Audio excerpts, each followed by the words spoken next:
আল্লাহ আয়াতে বলে নারীকে কেন বানাইছে। একটা হচ্ছে সমষ্টিগত ভাবে, আর আরেকটা হচ্ছে আলাদা বলতে গিয়ে নারীদের বেলায় আল্লাহ বলতেছে নারীকে আমি কেন বানাইছি। আল্লাহ বলে স্বামী যেন নারীর কাছে গিয়ে শান্তি পায়।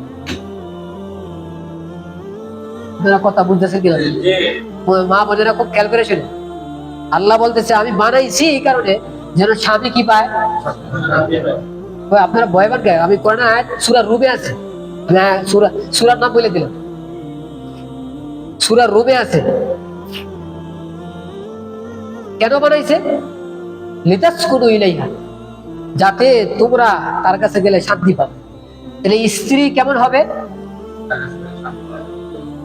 আমরা মুখটা কথা বাইরে না, যার কারণে স্বামী কি পাবে? কথা জিজ্ঞাসা করলে একটু বললেন।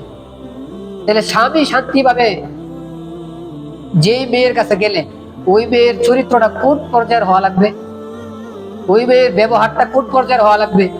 আমি আর আপনি তো নিজের মেয়েকে নিজের বোনকে এটা শিখাই নাই, তাহলে সে তার স্বামীকে শান্তি দিব কিভাবে? কথা বুঝতেছে? মহিলাদেরকে আল্লাহ বানাইছে কেন? স্বামীর শান্তির। আপনাকে মুখটা বাইর হয় না, কেউ বলে না এই কথা। অনেকে চেহারা দিকে বুঝাই দিতেছে এই কথা আমার কেউ বলে নাই।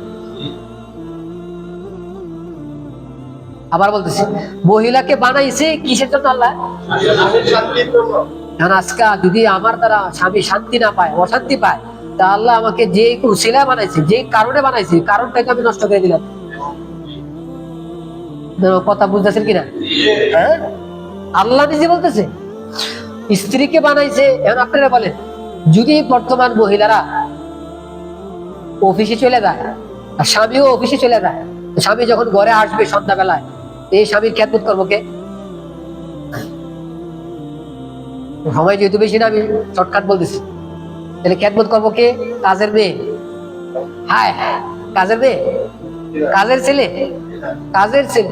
মানে মনে রাখেন, অন্য মানুষের পাকানো খাবার আর নিজের স্ত্রীর পাকানো খাবার আসমান জমির তফাৎ। আমি ও জি কইতে কষ্ট হয়ে দেবো। আমি আমারটা বলতে সমস্যা নাই, বলে ফেলাই। আমি আমার বিবির যদি খাবার খাই, মার পাকানো খাবার খাই, দুনিয়ার কোনো খাবার আমার কাছে স্বাদ লাগে না।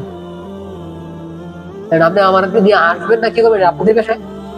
আমি শিওর প্রত্যেক ব্যক্তির আল্লাহ তাআলা জিহ্বার মধ্যে এটা দিছে। আল্লাহ তাআলা নিজের ঘরের মানুষের, নিজের মহাব্বতের মানুষের পাকানো খাবার আর অন্য মানুষের খাবার জীবনে একই করবে। আর যে খাবার ব্যাপারে আপনার মনে আগ্রহ নাই, এই খাবার যদি আপনি খানো, এই খাবার দ্বারা 100 ফায়দা হইব না। আজকাল মহিলারা কি করতেছে দেখেন, বেশিরভাগ মানুষের চাকরিতে আছে, বেশিরভাগ মানুষের ঘর থেকে বাইরে গেছে।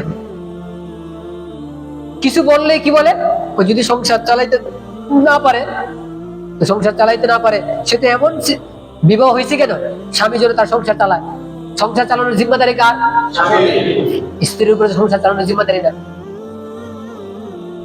আমার আপনারা আপনারা হাসাহাসি করবেন, কি করবেন আমার দেখার বিষয় ওই বলে দিন। এখন জমানা চলতেছে হাসাহাসি। হুজুরা কোনো কথা বলার আগে 14 বার চিন্তা করে, আমি বলার পরে মানুষ হাসবো, হাসতে চাইলে আসতে পারে, টিটকারি করলে টিটকারি করতে পারবে। আমি তো বলে দিই, সূরা রুমে আছে, সাফ সাফ বলে দিছি মেয়েকে আল্লাহ বানাইছে স্বামীর শান্তির জন্য। এখন স্বামীর দিকে লক্ষ্য না রাখা যদি হাজারো কাজের মধ্যে আমি হাত দিই, স্বামী শান্তি পাইল না, তাহলে আল্লাহ আমাকে যে কারণে বানাইছে ওই কারণ ঠিক থাকলো? তাহলে একটা ঘর যখন এই সিস্টেম হবে যে স্বামীকে খুশি রাখে নাই, দেখবেন যে কিছুই হবে না, সবকিছুতে অশান্তি হবে, সবকিছুতে। যেমন সন্তানের উপরে মহাব্বত থাকবো না, রাগ উঠে রয়েছে সারা রাত্র। স্বামী স্ত্রী যদি রাগ থাকে, রাত্রেবেলা দেখবেন যে দৌড়ার। যদি বাস্তবে প্রেম প্রীতি থাকে, না থাকলে তো আমার কথা বুঝবেন না। যদি বাস্তবে প্রেম প্রীতি থাকে, মানুষ হইলে প্রেম প্রীতি থাকবো, মানুষ না হন তোমার কিছু করার নাই। যার ভিতরে বাস্তবে প্রেম আছে, যদি স্বামী স্ত্রীর ভিতরে রাগ থাকে, তখন আপনারা ঘুমায় আসবো না, নিশ্চিত থাকেন আপনি। যদি ঘুম না আসে, কথা পাইতে বিরক্তি ভাব আসবো। সন্তানরে শান্তি মতো ভাবে, শান্তি অবস্থায় বা মানে মাথা ঠান্ডা অবস্থায় যে পেয়ার ও মহাব্বত করতে পারবো আমি আর আপনি, রাগান্বিত অবস্থায়, বিরক্তির অবস্থায় এইভাবে মহাব্বত করতে পারবো? সকালবেলা যখন দোকানে যাবেন, এক ব্যক্তি এসে বলে ভাই এটা কত, ওইটা কত, আপনি কি বলেন? এত কথা বলেন তো। এই যে সিল্লাটা দিছে কেন? আগের রাগ। আমার কথা বুঝতেছে? আল্লাহ আমাদেরকে বুঝার তৌফিক দান করুন।